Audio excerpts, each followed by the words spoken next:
Bonjour, c'est Dorian Pain et Lisa Billard. Et bienvenue dans l'émission Auto Hebdo.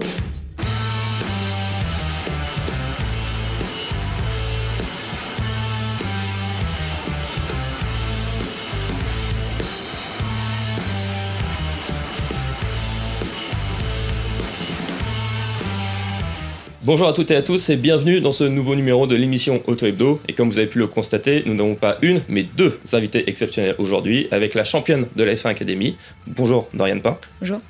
Et pilote de la F4 France et futur pilote de la F1 Academy en 2026. Bonjour Lisa Billard. Bonjour. Et pour nous accompagner dans cette émission, nous avons l'inénarrable Mathieu Chambonnois avec nous. Carrément. Carrément. Merci d'être venu, Dorian et Elisa. C'est un plaisir de vous recevoir dans l'émission. Et comme c'est maintenant une tradition dans cette émission Auto Hebdo, on vous a laissé quelques petites cartes avec des sujets qui sont parus dans le magazine ces dernières semaines ou ces dernières années. Donc l'idée, c'est de regarder ces petites cartes et de ensuite retracer vos carrières avec ceci. Dorian, je te prie de commencer. On commence par du récent. Et du récent. Ma victoire à Las Vegas, c'était la course 1. Très bonne course. Je pense une des meilleures courses de la F1 Academy de ma saison en 2025. Parce que c'était une grille inversée. On partait 5. Et il s'est mis à pleuvoir sur la grille. On était tous en réglage sec et c'était complètement imprévu. Enfin, c'était pas programmé la pluie, donc on était tous pris de haut. Mais voilà, je pense qu'on a été le pilote qui a pu s'adapter au mieux aux conditions. Et puis on a marqué le maximum de points qu'il fallait ce jour-là, avec le meilleur tour en course, la victoire et surtout 0 points sur ma concurrente directe pour le championnat. Donc ça a été la journée la plus importante du week-end. Et comme tout jouait au dernier week-end, heureusement qu'on a pris cette opportunité et qu'on a Non, mais c'est vrai que c'est intéressant de ton point de vue à toi, Lisa, comment tu l'as vécu, parce que tu étais encore spectatrice, si on peut dire, de la F1 Academy. Donc comment est-ce que toi tu l'as vécu, comment ça a résonné de voir Dorian gagner à Vegas? Je me suis levée exprès pour regarder ta course. C'est vrai? Ouais. C'était à 3h du mat', non? Ouais, je me suis levée exprès, mes parents aussi. Ok.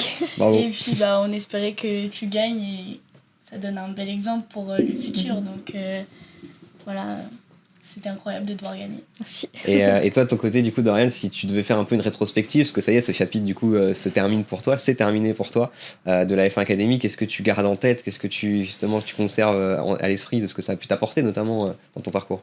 C'était ma 2e année, du coup. Forcément, j'ai appris beaucoup de choses. Je suis passée d'endurance à monoplace, un monde totalement différent. Bien évidemment, ce championnat, il met beaucoup en lumière les femmes dans le sport auto. Il donne l'opportunité à toutes ces jeunes filles de nous lancer dans une carrière professionnelle et de nous donner les opportunités et la visibilité pour la suite de notre carrière. Donc j'ai beaucoup appris. On roule à côté de la Formule 1 sur 7 week-ends. Les mêmes circuits et voilà, on apprend énormément. C'est un circuit, c'est un championnat assez serré. Donc en plus avec la grille inversée à partir de cette année, ça a mis encore plus de suspense parce que les courses et la course inversée donnaient moins de points, donc c'était plus serré au championnat. Donc voilà, il fallait de la régularité, de la performance à chaque fois qu'on montait dans une voiture et sur un nouveau circuit comme Montréal ou Vegas où on connaissait pas le circuit avant d'y aller. Donc beaucoup d'adaptation, beaucoup d'apprentissage et on est avec des constructeurs de Formule 1, donc c'est clair que on apprend beaucoup d'eux aussi parce qu'ils ont amené beaucoup de pilotes en Formule 1 et voilà, ils savent comment accompagner les jeunes au haut niveau et dans le sport auto. Donc c'était une belle expérience et maintenant nouveau chapitre et oui, c'est sûr que ça va m'aider dans toute ma carrière. Justement, comme tu l'as évoqué avant, tu étais en endurance, tu étais en championnat du monde d'endurance, donc ça a pu sembler un peu étrange de faire ce choix, de te voir partir en F1 Academy. Qu'est-ce qui a motivé ce choix finalement? La motivation, c'est la proposition de Mercedes, forcément, parce qu'on en a bien discuté avec Iron Dems. Le projet, c'était bien évidemment d'être compétitive partout où on allait, mais moi, mon objectif ultime, c'était la Formule 1 et on avait ça en tête tous ensemble. On avait le même projet, donc il fallait qu'on fasse ce switch au bon moment, avec les bonnes personnes aussi qui entourent, qui sont vachement expérimenté dans le milieu et dans le côté monoplace. Et après, on a reçu cette proposition de Mercedes qui m'a, du coup, où j'ai rejoint l'équipe en 2024. Et je pense qu'on l'a très bien fait parce que, comme je disais, c'est des gens expérimentés et ils ont été là dès le jour 1 pour me préparer, pour m'accompagner pendant les week-ends de course et pour à la fin gagner le championnat. Donc c'est chouette. Est-ce qu'il y a une anecdote ou un moment où tu t'es dit que tu avais changé de monde, que tu avais pris une autre dimension, notamment médiatiquement? C'est sûr, d'être dans les mêmes week-ends de la Formule 1, c'est fois 1000. Tout ce qui se passe autour, ça peut être prenant aussi parce que il se passe beaucoup de choses et t'es beaucoup plus sollicité. Mais après, c'est clair que le fait d'être à côté de la Formule 1 et de pouvoir échanger avec les pilotes et la team F1 pour tout ce qui est technique, tout ce qui est préparation d'un week-end, c'était fondamental. Et le fait d'avoir préparé là cette année, 2024 c'était plus avec Lewis, mais cette année c'était vraiment Georges qui était impliqué dans ma saison et il était toujours là pour me conseiller et s'appeler des fois une heure le mercredi avant d'aller sur le circuit. Donc c'est des conseils qui sont forcément primordial pour la performance et c'est ces mecs-là qui connaissent le milieu et qui peuvent donner les meilleurs conseils, quoi. C'est bizarre de se dire que c'est terminé ce chapitre pour toi, parce que c'est vrai que tu as été beaucoup associé à la F1 Academy finalement, donc tu te dis que tu passes à autre chose. Est-ce que c'est un peu bizarre encore de se dire ça? Nostalgique un peu, parce que on a eu beaucoup de bons moments, d'autres moments qui étaient un peu plus difficiles, mais ça fait partie d'une carrière. Mais c'est clair que c'est un chapitre qui se ferme. Je suis contente de l'avoir terminé avec ce titre. Et non, après, je suis excitée de la suite, de ce qui va se passer. C'est que le début de ma carrière, donc j'ai hâte de voir ce qu'on peut faire ensuite et après forcément être compétitif à chaque fois qu'on décide d'aller vers une direction et une catégorie, quoi. La suite, tu m'offres une transition parfaite, parce que justement j'allais aller vers toi, Lisa. Qu'est-ce que toi on va dire que tu espères que ça va t'apporter? Qu'est-ce que tu vises en particulier justement d'arriver dans ce championnat? Déjà, je sais que ça va m'apporter beaucoup de visibilité et ça me servira forcément pour trouver les budgets pour la suite, etc. Et puis, c'est une expérience de fou de pouvoir rouler sur des circuits comme ça. Je l'ai vu à Singapour, rien que de faire un meeting, ça m'a appris tellement de choses. Donc, j'espère pouvoir suivre les pas de Dorian et puis la rendre fière aussi de la suite. Ce que tu me disais quand on s'était vu au Mans, que tu hésitais avec une saison de F4 France pendant un moment, au final tu t'es dit que la F1 Academy c'était quand même beaucoup plus, on va dire, privilégié pour ton évolution, quoi. Là j'ai l'opportunité qui se présente, donc je dois la saisir à fond et c'est sûr que ça va plus m'apporter médiatiquement, même. En fait, juste en tant que pilote, ça va m'apprendre beaucoup plus de choses que dans le championnat de F4 France. Dorian, selon toi, Lisa a fait le bon choix d'aller en F1 Academy l'an prochain? Oui, forcément.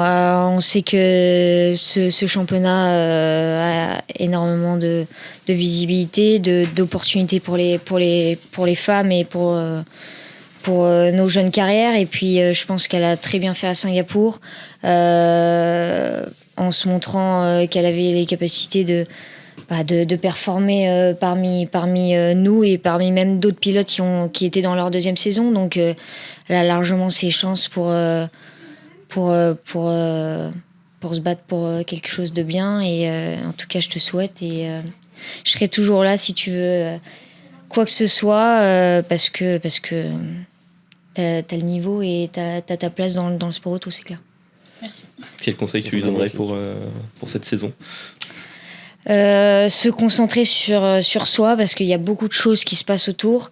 De prendre un maximum d'infos, que ce soit avec les gens qui t'entourent, mais avec l'équipe, avec d'autres pilotes qui seront dans leur deuxième saison.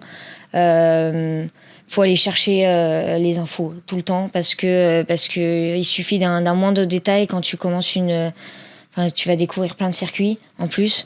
Donc tous les tests, c'est important. Il y a très peu de roulage dans les week-ends de course. Donc les tests, faut rouler un maximum, mais faut tester un maximum de choses. Et puis après, surtout se concentrer sur toi, sur tes performances, sur qu'est-ce que tu peux contrôler et pas qu'est-ce que tu peux ne pas contrôler, parce qu'il y a beaucoup de choses que tu ne contrôles pas et qui va arriver devant toi et tu vas te dire qu'est-ce que je dois faire. Non, surtout concentre-toi sur ce que tu peux faire et voilà. Et puis flat out, quoi, comme on dit, hein.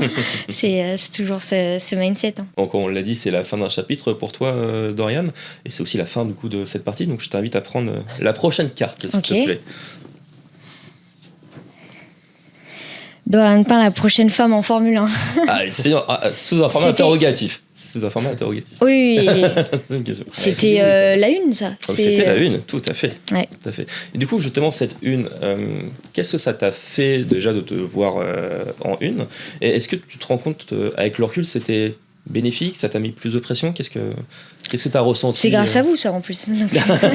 Non, c'est clair, c'est une bonne visibilité. On parle de plus en plus de nous, surtout grâce aux médias. Ça a bien évolué depuis ces dernières années et puis ça fait parler. Ça montre qu'on a tous notre place dans un milieu qui est encore très masculin. Donc voilà, en plus on fait les choses bien, on ramène des résultats, donc c'est surtout ça le principal. C'est pas être juste une fille parmi les hommes, mais être une femme qui performe et qui a sa place, clairement. Donc voilà, c'est top d'avoir des opportunités comme ça et des chances d'être sur la page, la une d'un journal comme le vôtre, quoi. Est-ce que tu saurais nous tracer le parcours qui t'amènerait en F1, qui serait pour toi le pont royal, si on peut dire? Pour moi, j'y crois qu'il n'y a pas vraiment de carrière tracée. Okay. C'est beaucoup dans les mentalités, ça, où on dit faut passer par la F4, F3, F2, F1. Alors oui, clairement, c'est la voie la plus logique pour arriver en Formule 1, parce que c'est des monoplaces. Mais je pense qu'il faut ouvrir ces mentalités et ouvrir cet état d'esprit. Il y a d'autres championnats qui sont intéressants en tant que pilote, comme l'endurance. Donc c'est aussi des championnats FIA où on peut marquer les points de super licence qui sont obligatoires pour la Formule 1. Donc voilà. Donc pourquoi faire comme tous les autres si y a plusieurs possibilités autour, quoi. Donc intéressant. Ouais.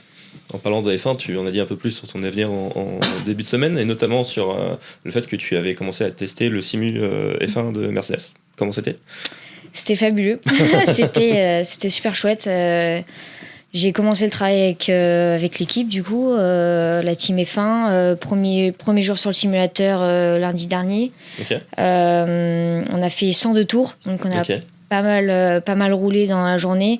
On a fait le matin, c'était plus l'adaptation du simulateur, et c'est vachement réel.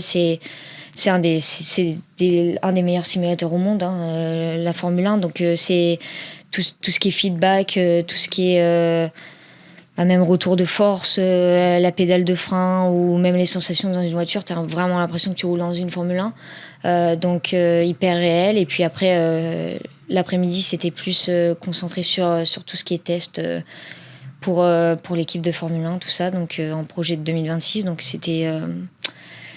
c'est une belle expérience, et je vais avoir d'autres opportunités dans les prochains mois et tout, pour continuer ce boulot.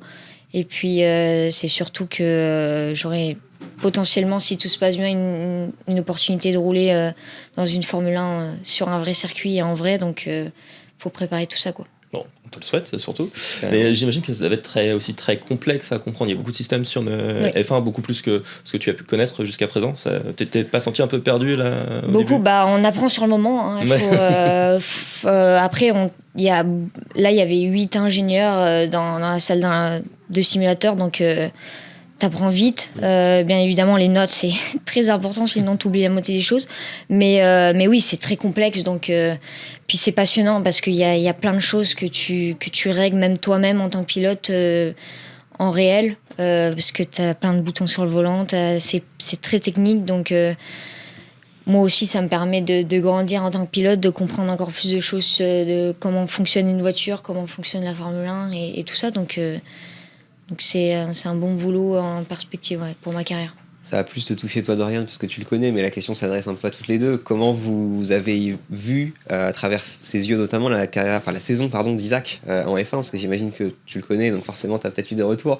Mais voilà, comment vous l'avez vécu l'une comme l'autre, et surtout toi, Dorian, comment est-ce que peut-être tu as eu des retours de sa part ou des feedbacks un peu de ce qu'il pensait lui? Ouais, Isaac, je le connais depuis le début. On a commencé nos 2 premières années en karting ensemble. Après, il a pris un autre chemin et j'en ai pris un autre. Mais oui, il a fait une saison remarquable en Formule 1, c'est clair. En étant rookie, première saison en Formule 1, dans une filière un peu particulière avec Red Bull. Et il a vachement tenu, il a performé, surtout avec son podium à Zandvoort. Donc il a clairement ses chances en Formule 1 et de faire des belles choses, et surtout avec Red Bull en 2026. Donc intéressant de voir Je peux la pas suite. me dire dessus, parce que forcément il a été pilote aussi de la FS Academy, donc j'imagine que ça te touche aussi de voir que c'est possible d'accéder à cet échelon-là. De la Ouais, même place. on en parlait justement cette semaine, c'est que ça donne de l'espoir aussi. On se dit, il a commencé au même endroit que nous. Même toi, Dorian, t'as fait le championnat de France de junior karting. Donc c'est des beaux exemples et ça donne de l'espoir pour réussir par la suite. Justement, tu évoquais cette époque avec Isaac en karting, c'était en mini, il me semble que vous étiez En mini-kart. En mini-kart. Vraiment le tout début. Ouais, au tout début. Justement, est-ce que tu as une anecdote de cette période à nous raconter? Bon, alors en mini-kart, on a fait des endurances ensemble aussi, des courses de 2 heures en kart et tout ça. Il y a une course où c'était sur le déluge total et Ok. on avait gagné haut la main devant tout le monde. On était trempés sur le podium, mais on était là avec le champomis, on était trop contents. Donc ouais, des bons souvenirs. Et puis après, il est monté, il avait toujours un an d'avance dans les catégories après. Donc il venait sur la grille me voir, tout ça. Et puis on soutenait l'un et l'autre dans notre début de carrière, quoi. Mais ouais, on était encore deux enfants, donc on profitait de chaque moment et voilà, on avait le même objectif. On était très très focus sur gagner le maximum de courses et voilà, donc c'était chouette. Bon, on espère vous voir dans le futur sur la grille ensemble. En parlant de la F1, Lisa, toi, qu'est-ce que tu as pensé de manière générale de cette saison? En Formule 1 En Formule 1, oui. C'était une saison hyper intéressante par rapport aux saisons d'avant parce qu'il y avait beaucoup plus de batailles, surtout pour le titre. Donc c'était intéressant de pouvoir observer toutes les courses, voir comment les pilotes ne lâchent rien jusqu'à la fin. Le championnat s'est un peu inversé aussi vers la fin au fil des courses. Donc ça nous montre qu'on ne doit jamais rien lâcher jusqu'à la fin, même pour toi. En F1 Academy, c'était chaud, donc t'as pas lâché. À Singapour, on en a parlé toutes les deux. Et c'était beau de te voir gagner. C'est encore plus beau, en fait, quand on doit se battre jusqu'à la fin pour obtenir le titre. En l'occurrence, c'est vrai que ce qui est intéressant, c'est que tu as justement côtoyé les pilotes de F1, tu nous en as parlé tout à l'heure, Georges, avec qui tu fais des sacrés débriefs apparemment. Tu t'entends bien avec eux, Kimi et Georges, même plus sur le plan discu, j'imagine que vous passez du temps ensemble, donc forcément... Ouais, très bien, très bien. Ils ont toujours été là pour moi. On a vraiment bien collaboré, enfin, une bonne relation en général depuis ces 2 dernières années. Et puis même avec Lewis qui est parti chez Ferrari, on a toujours, chaque fois qu'on se croise dans le paddock, on discute un peu, tout ça. Mais donc on sent ce soutien côté Formule 1 et côté F1 Academy il y a un réel intérêt des deux sens, quoi, et qui sont là vraiment pour nous épauler si on a besoin. Donc c'est chouette de sentir ce soutien des pilotes qui est un des top 20 des meilleurs pilotes au monde, donc c'est chouette. Tu sens que George et Lewis, il y a des différences dans leur fonctionnement et dans leur Oui, méthode? ils sont différents. Après, ils ont tous les deux des grandes expériences en Formule 1, surtout Lewis, mais c'est deux personnages très différents, deux pilotes, même en termes de mentalité, d'approche de course. Il y en a un qui a un peu plus de vécu, donc ça se sent. Après, ils sont tous les deux super et voilà, ils sont cool, C'est quoi. top, ouais, ok, cool. De l'autre côté, Elisa, tu sens plus proche d'Esteban Ocon. Quelle est la relation que vous entretenez tous les deux? Est-ce qu'il te conseille? Est-ce qu'il t'oriente dans ta carrière? J'ai de la chance d'avoir pu le rencontrer plusieurs fois, notamment grâce au fait qu'on avait le même coach quand on était en karting. Ok. Donc c'est incroyable de pouvoir le côtoyer. J'ai roulé avec lui lundi en KZ. J'ai pu partager la piste avec un pilote de Formule 1, donc c'est incroyable. Et en fait, on a fait les datas. La première série, je me suis pris 1 seconde. Il freinait tellement bien par rapport à moi. Il m'a donné plein de conseils. Et en fait, je suis arrivée dès la deuxième séance, j'étais à 4 centièmes de lui. Et après, en fait, on a fait que se batailler pour qui allait avoir le meilleur chrono à la fin de la journée. Et puis c'est resté comme ça. Excellent. Mais c'était fou. Mais tu penses que c'est des conseils que tu pourras utiliser dès l'année prochaine, par exemple, en F1 Academy? Même là, sur une séance de karting, tu penses que tu peux transférer ça Oui, à la même après, place? forcément, le karting, c'est quand même un peu Évidemment. différent. La monoplace, c'est un grand step, mais tous les conseils sont bons à prendre. Après, il était là à Singapour, tu Ouais. l'as vu un peu aussi, c'est bien. Ouais, j'ai été le voir, il m'a donné plein de conseils sur la piste, les parties de la piste qui étaient nouvelles, etc. Donc c'était bien. Ça a bien servi. C'est inspirant pour toi d'avoir quelqu'un comme Dorian, si on peut dire, qui parle de la F1, je parle pour toi, mais qui parle de la F1 sans complexe, en disant moi je veux y aller, il n'y a pas de problème par rapport à ça, malgré le fait que des fois dans le milieu il y a quelques réticences qui soient exprimées. Est-ce que ça te motive d'autant plus Bah, carrément.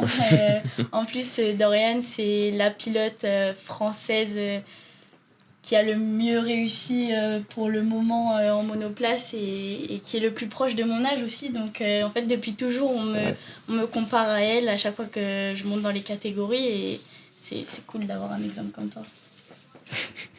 Est-ce que toutes les deux vous vous sentez, surtout en tant qu'Iron Dams, investis d'une mission auprès des jeunes filles qui veulent se lancer dans le sport auto ou qui sont même déjà impliquées dans le sport auto? Oui, bien sûr. Un projet comme Iron Dams, il y en a pas 36 000 et ça fait bouger les lignes et on a clairement une chance de faire partie de ce projet et de l'amener, j'espère, le plus loin possible. Et voilà, on a tous les deux, je pense, de quoi montrer qu'on a tous notre place dans le sport auto, peu importe le genre. Et ce qu'ils nous ont donné comme opportunité ces dernières années ont été vraiment fondamentales pour notre carrière. Et après, c'est aussi à nous de faire le job et de ramener les résultats en piste. Et je pense qu'on en a montré qu'on était capable et qu'on avait encore une longue carrière, j'espère, tous ensemble. Donc c'est clair, ça fait parler le projet et le fait d'intégrer des championnats comme aussi la F1 Academy et tu vois qu'on a beaucoup plus de sollicitations sur les réseaux, mais même en piste, des petites jeunes filles et des petites filles qui pensaient qu'en fait le sport auto c'était que des mecs qui conduisaient des voitures de course et en fait pas du tout. Même encore aujourd'hui, tu as ce genre de retour Ouais, que c'est possible qu'en fait, on en voit, en fait, c'est accessible à tout le monde, c'est un sport mix, donc tout le monde a ses chances. C'est pas encore si évident que ça pour le grand public, malheureusement. C'est possible. Mais parce que c'est flagrant, parce que ça fait 2 ans que je suis avec la F1, on voit de plus en plus de femmes dans le paddock. Il y a plus ce pourcentage, 10% de femmes et 90% d'hommes dans les tribunes, tout ça. Maintenant, c'est 50-50. Il y a limite plus de femmes dans le paddock qui soutiennent la Formule 1, qui sont intéressées par la Formule 1 et le sport auto. Donc, il y a clairement une évolution dans le sport. Ouais. Et toi, Lisa, quel est ton avis là-dessus? Moi, je trouve que c'est un projet incroyable, surtout que je sais que quand j'ai commencé le karting à 7 ans, il n'y avait pas encore énormément d'exemples. On était les seuls, ouais. C'est ça, et du coup, en fait, heureusement qu'on m'a poussé à le faire, parce que sinon, j'aurais jamais fait ça de moi-même, en fait, parce que je pensais pas que c'était possible, et puis de pouvoir aussi montrer l'exemple, montrer que c'est possible, qu'un pilote est un pilote et qu'en fait sur la piste il n'y a pas de différence. Dès qu'on a le casque, on a tous le même objectif. Donc moi je pense que je suis pas autant sollicitée que toi, mais j'ai déjà eu des petites filles qui sont venues me voir, me dire merci, j'ai commencé, je regarde toutes les courses et c'est fou de se dire qu'on peut ouvrir des voies à des jeunes filles et donner l'exemple. Dorian, par rapport à ce que tu parlais dans le paddock de la F1, que tu as de plus en plus de femmes, c'est également le cas en endurance. Et je t'invite à prendre la prochaine carte, s'il te plaît. Ok. Puisqu'on va revenir. Il y a tout le temps moi qui ouvre une carte. Non, mais t'inquiète pas, il y a Lisa après, ne t'inquiète pas. Décollage réussi. Je crois que c'est une photo que tu aimes bien en plus. Ouais, j'aime beaucoup. C'est le podium à Sebring en 2023 en LMP2. Donc, première course du championnat du monde d'endurance. Tout à fait. Et c'était un sacré résultat parce que. Un beau podium. Un beau podium, une piste incroyable, très old school, mais ouais, on a fait un bon résultat. C'était malheureusement le meilleur résultat de la saison, mais c'était un bon résultat. Un championnat du monde, c'est le niveau est ultra relevé. Il y a énormément de niveaux dans toutes les voitures et les équipes, donc d'avoir pu être sur un podium de championnat du monde d'endurance, c'était un sacré souvenir. Et avec toute cette équipe derrière, avec Prema, avec Aaron Dems, avec mes deux coéquipiers. Sacré équipage d'ailleurs, oui. Daniel Gviat et Mirko Bortoletti, sacré équipage. C'est ton moment le plus fort en endurance pour toi ? Oui, un des plus forts. Ouais. Après, les 24 heures du Mans, ça a été un peu... même si ça s'est pas fini comme prévu, c'était un événement plus qu'exceptionnel. Enfin, vivre les 24 heures du Mans, c'est un des meilleurs meetings en sport auto. Donc c'était aussi un de mes moments forts. Et après, il y avait 2-3 courses avec Aaron Dems ou en GT où on avait vraiment... fait du bon boulot, par exemple la victoire à Portimao en ILMS, sous la pluie où on est resté en slick et on était les seuls à faire ça et on a tout gagné. Enfin, c'était... Il y a pas mal de souvenirs, de bons souvenirs en endurance, c'est clair. On en avait un peu parlé, mais après Vegas surtout. Mais est-ce que tu crains de devoir, par exemple l'année prochaine, t'en parlais un petit peu, devoir désapprendre certaines choses que t'avais bien en monoplace, au contraire devoir te remettre dans certaines configurations mentales que peut-être t'avais moins à faire full F1 Academy? Il y a beaucoup de différences entre ces deux mondes et c'est toute une approche de course qui est complètement différente. Ouais. Donc va falloir mettre de côté quelques techniques de pilotage que j'ai appris en monoplace. Toujours les garder pour le simulateur F1, bien évidemment. Mais le plus important, c'est l'adaptation. Et ça va être le switch entre les deux mondes qui vont être primordiales. Mais je pense qu'on a déjà fait ça dans le passé, donc on verra comment ça se passe. Mais dans tous les cas, dans les deux côtés, il y a des belles opportunités qui s'offrent pour l'année prochaine et pour le futur. Justement, le futur. On y vient, comme tu as parlé du simulateur également au début de semaine, tu as également parlé d'un futur aux 24 heures du Mans en hypercar. Est-ce que tu peux développer un peu ou pas du tout pour le moment ? Alors, c'est confirmé. Oui, je peux dire que je serai dans les 24 heures du Mans, je participe aux 24 heures du Mans l'an prochain et que comme objectif à court terme, c'est l'hypercar. C'est-à-dire court terme. Non, qu'est-ce que tu appelles court terme ? Pas l'an prochain, mais voilà. Mais le projet à court terme, oui, c'est l'hypercar, c'est accéder à l'hypercar, être performant et ramener des résultats et pourquoi pas gagner 24 heures du Mans dès l'an prochain, mais aussi en hypercar et faire des bons résultats. Donc on va voir et quelles opportunités s'offrent pour 2026 et pour la suite, parce que il faut ramener des résultats constamment et bien évidemment 2026 va déterminer 2027, donc à voir la suite. Non, la question forcément qui nous vient après, c'est par rapport à toi Lisa, est-ce que tu suis d'abord ces catégories-là, autres j'imagine que la Formule 1, et est-ce que même si encore une fois ta carrière n'est pas tracée encore, mais est-ce que c'est un objectif ou est-ce qu'il y a des courses qui te font rêver par rapport à ça? Oui, bien sûr, déjà les 24 heures du Mans, je pense que c'est le rêve de tous les pilotes. Et j'ai eu la chance de pouvoir aller voir les 24 heures du Mans 2 fois. Une fois avec Alpine et l'année dernière avec Aaron Dems. J'étais dans le garage et j'ai pu suivre la course du début à la fin. Donc c'est très inspirant et j'espère pouvoir moi aussi prouver que je suis capable d'être très bonne dans 2 milieux quand même assez différents. Ok, ouais, la polyvalence, c'est quand même important pour toi de garder ça. C'est pas que focus une catégorie. Ok. Bon, par rapport à ça, on t'a vu rouler plusieurs voitures sur le Bugatti il y a pas si longtemps. On t'a vu rouler notamment une Ferrari, etc. Donc, est-ce que justement, t'as une préférence par rapport à ça, ou est-ce que comment tu l'as vécu cette expérience C'était assez nouveau. J'avais jamais conduit de voiture normale, entre guillemets. Donc c'était sympa. En plus, c'était pour une bonne cause. Donc c'était encore mieux. Et puis de pouvoir conduire, j'ai conduit dans une Alpine, dans la Ferrari d'Esteban et dans une Mustang. Donc c'était une bonne expérience. Et puis tout est bon à prendre pour apprendre à piloter dans tout. Donc c'était cool. Carrément. Bon, on va arrêter d'embêter Dorian avec les cartes. Maintenant, c'est à ton tour, Lisa. C'est à toi. Tu peux retourner ta carte qu'on t'a réservée. Wow. Lisa Billard, nouvelle de la bande.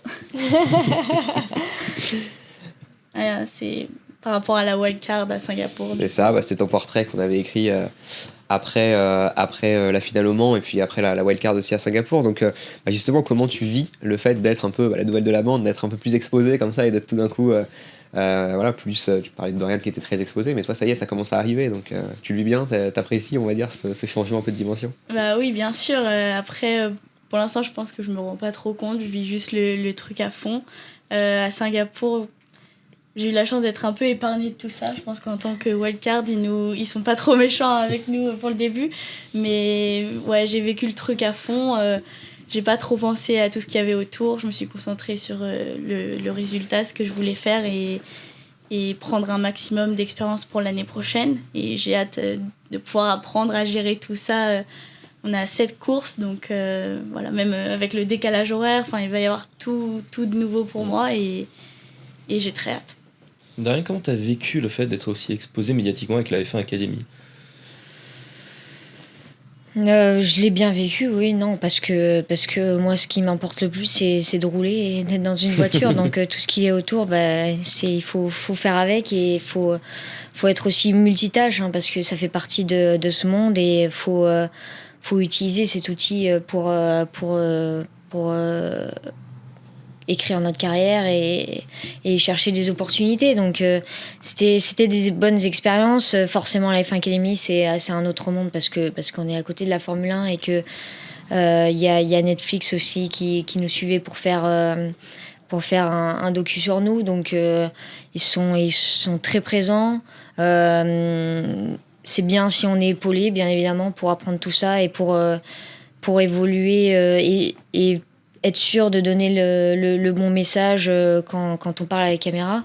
Mais en globalité, c'était une bonne expérience. Et c'est clair que, voilà, comme je disais, c'est un bon outil. Ça va nous aider pendant notre carrière et il faut le prendre amplement, quoi. On va parler de Singapour un petit peu, forcément, surtout pour toi, Lisa. Ça a été une sacrée expérience, j'imagine, surtout que ça a été une sacrée performance. Tu fais P5 en qualif, c'est le meilleur résultat pour une wildcard. Tu avais fait des tests qui sentaient déjà bons avant. Est-ce que tu as été surprise de ça ? Est-ce que tu te dis que voilà, là, tu as quand même une belle perf à aller chercher peut-être l'année prochaine ? J'étais assez contente du résultat. Après, les courses ne sont pas hyper bien passées, mais l'important, c'était de pouvoir montrer que j'étais performante et dès le début.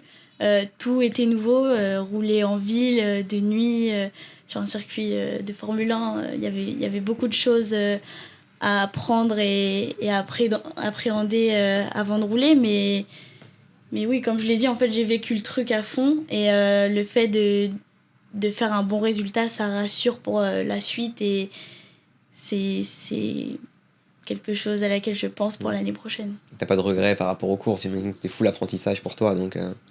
Un peu, j'aurais aimé faire mieux forcément, mais non, le but du week-end, c'était vraiment de se montrer pour avoir une opportunité d'avoir un baquet l'année prochaine. Dorian, t'as été bluffé par les débuts de Lisa en F1 Academy ? Bluffé, non, je m'y attendais parce que c'est une bosseuse et parce qu'elle a fait des bons tests avant et puis parce qu'elle s'y préparait. Donc je m'attendais qu'elle allait faire un bon résultat. Après, j'étais Ouais, j'étais contente pour elle qu'elle a fait une bonne qualif parce que Singapour c'est particulier et le fait que tu t'es adapté vite fait, c'est ça la clé surtout dans ces championnats comme ça parce que t'as pas beaucoup de tests avant comme je disais donc faut toujours être dans le rythme dès le début et je pense qu'elle a bien fait tout le week-end, même si les courses, ça détermine pas toute sa carrière et tout son week-end en globalité. Il y a des choses qu'elle a pas contrôlées et en tout cas, la qualif, elle l'a contrôlée et elle l'a bien fait. Donc c'est sûr qu'elle a plein de possibilités pour l'an prochain et je lui souhaite tout le meilleur et voilà. Et puis, elle a largement sa place pour faire...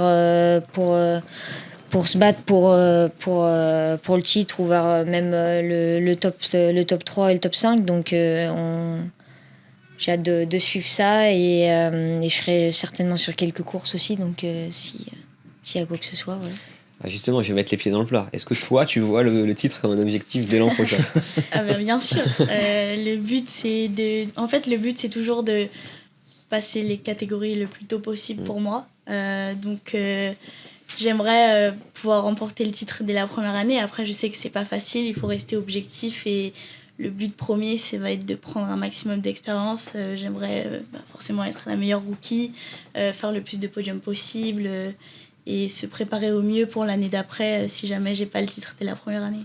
Mais surtout qu'en plus, tu arrives à un moment où il y a un turnover. Donc quelque part, il y a de l'opportunité. Alors certes, il y a des pilotes qui restent encore, qui sont fortes, mais sachant que tu as fait P5 en qualif alors qu'il y avait déjà les titulaires qui étaient là depuis un an, tu te dis que peut-être tu arrives au meilleur moment quelque part. En fait, j'ai eu la chance de pouvoir rouler avec les anciennes et puis de rouler avec les nouvelles. Donc j'ai pu me comparer aux deux et c'était une grande opportunité pour l'année prochaine.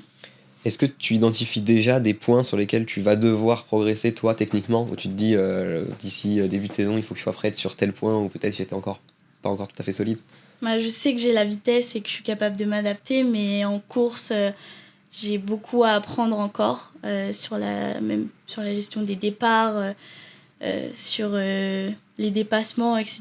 Donc ça va être ça le plus gros du travail en début de saison. Et du coup, ça va être l'heure du petit jeu, du petit contrat. Donc, ça va être une série de questions, il y en a une petite vingtaine. Vu que vous êtes deux, on vous a donné 4 minutes au lieu de 2. Parce que certaines sont pour vous deux, d'autres sont soit pour Lisa, soit pour Dorian. Et le but, c'est d'essayer de tout y répondre, répondre à toutes ces questions succinctement, le plus vite possible. Et vous avez le droit, chacune à un joker. Ouais, un joker chacune. Au cas où. Voilà. On sait jamais. On sait jamais. La règle est la règle, vous faites ce que vous voulez. C'est ça, on est les patronnes. Dorian, Lisa, on commence simple. Votre circuit préféré? Portimao. Moi, c'est Singapour, parce que c'est le plus beau que j'ai fait. C'est vrai? Pour l'instant. Celui que vous aimez le moins? Bonne question. Miami. Ok. J'ai pas de circuit que j'aime pas. Ok. Alors, on accepte. Le circuit où vous rêvez de rouler? Suzuka. Suzuka? Ok. Las Vegas. Ah ouais? Ouais. Ok. Pour tout l'environnement et tout ça me donne vraiment envie. Ce sera que l'an prochain, non? Bah oui, l'an Oui. prochain. Ouais, c'est Dans le la finale, calendrier. Ouais. Dorian, le ou la pilote le plus fort que tu as affronté? Ah, bonne question. Il n'y a que des bonnes questions. C'est certainement en endurance. En ce moment, Freddy Slater, je dirais. Ouais, tu l'as en Ouais, je suis tu assez as d'accord. Ouais. Et en endurance, il y en a plein. C'est difficile. Il n'y en a pas un qui te sort du lot? Bon, il y en a plein. Ok. Je dirais Albuquerque. tiens. Très bon choix. Ouais. Très bon choix. Pour vous deux, le pilote le plus sous-coté? Oula. Sous-côté. Ouais. Sous-coté. Toute catégorie. Toute hein, catégorie confondue, tu n'es pas obligé d'avoir Voilà. roulé contre lui. Ou elle. Sous-côté. Ça peut être vous. Je sais pas. T'as, toi? Pas du tout. Allez, Joker. Joker. T'es sûr déjà? Bah, faut réfléchir. Bon, après, on n'est pas pressé. Mais enfin, Ah on est si, pressé. justement, c'est le principe. Bon, bah, Joker. Ok. Joker, Lisa? Joker. Joker, ok, bon. Le pilote que vous a fait aimer le sport auto? Lewis Hamilton. Esteban Ocon. Ok. Complété en 2026, je vais. Je vais gagner 24 heures du Mans. Top. Gagner la F1 Academy. C'est ça qu'on Formidable. c'est ça qu'on veut. Vas-y, check. Dorian, qui a fait la meilleure saison entre Adjar et Antonelli? Adjar. Ok. Pour vous deux, qui est le meilleur pilote de l'année, toutes disciplines confondues? Max Verstappen. Ouais, Max Verstappen, parce qu'il a réussi à faire quand même. Ok. Ok. Dorian, ta pire habitude au volant? Oula. Impatiente. Impatiente. Ouais. D'accord. Je sais pas. Ouais. Lisa, quelle sera ta première voiture? Ma première voiture. J'ai déjà passé le permis. Ça dépend si j'ai de l'argent. Ah, quelle voiture tu aimerais Ouais, comme laquelle première tu veux. voiture? Une Twingo. Ou une Renault Clio? T'as eu quoi comme première voiture? Une Kia Sportage. Je sais pas. Votre superstition avant départ? Je mets la même combi, moi. Ok. Moi, les mêmes gants toute l'année. Ah ouais? Même si j'en ai des neufs, je mets les mêmes gants toute l'année. Ok. Pour Dorian, Marcel Hirscher ou Lewis Hamilton? On savait. Marcel. Non, Lewis Hamilton. quand Ok. même. Lewis. Pour Lisa, Dorian Pain ou Lewis Hamilton? Oula, non, je veux pas Lewis. dire n'importe quoi. Ah ouais, mais quand Lewis. même, bah oui. La personnalité que vous aimeriez rencontrer? Coldplay. Ah, Ok. sympa. Ok. Ouais. Bah, je viens avec toi. Ok, Ah bah. bah, bah. Parfait. Monoplace ou endurance? Les deux. Les deux. Bah, pour l'instant, j'ai pas fait d'endurance, donc monoplace. Dorian, un baquet en F1 ou gagner les 24 heures du Mans? Un baquet en forme. Lisa, Ford Mustang, Alpine A110 ou Ferrari 296? Ferrari. Dorian, Ferrari 488, Lamborghini Huracan ou Renault Clio? Ferrari. Qui va gagner la F1 Academy en 2026? Lisa Bière. Moi, Qui sera champion du monde de F1 en 2026? ça c'est chaud. Piastri. Oh, ok. Ah, peut-être pas, hein. Ah. Max Verstappen, je sais pas. Max Verstappen. George Russell, ça serait bien. Ah. Et Lisa? Max Verstappen. Max Verstappen. T'avais une question, je crois, à poser. C'est vrai que j'avais une dernière question. Alors attendez, parce que celle-là, je me la reprends parce que c'est une question importante. Bien. Dorian, C'est le temps additionnel. c'est le temps additionnel. Celle-là, elle compte pas. Elle est, voilà. Quel est le meilleur passager en haute lap? Tadej Pogacar, Julien Febvre ou Valentin Glo? C'est dur, C'est dur. Hein. Tadej, c'était cool quand même. Tadej, c'était cool. Parce Ouais, que je regarde le cyclisme depuis des années, mais Febro, il a eu peur quand même. Hein. Bon. Donc, Mais Valentin, mais bon, Et moi, non, mais toi, t'étais calme quand même. Hein. moi, je suis toujours calme. T'as géré tes émotions. Hein. Toujours. Ah, c'était bien. J'aime bien amener les gens au laps. Ouais, c'est bien. C'était cool. Hein. Ah ouais, bien sûr. J'ai le selfie encore avec moi. C'est vrai? Bien sûr, Ah ouais. bien sûr. et donc, Faudra la mettre dans le pâté. mais la réponse c'est Tadej.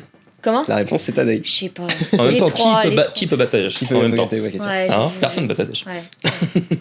Bon, magnifique. On a une tradition dans l'émission avant de vous laisser partir, c'est qu'on a un casque ici à faire signer.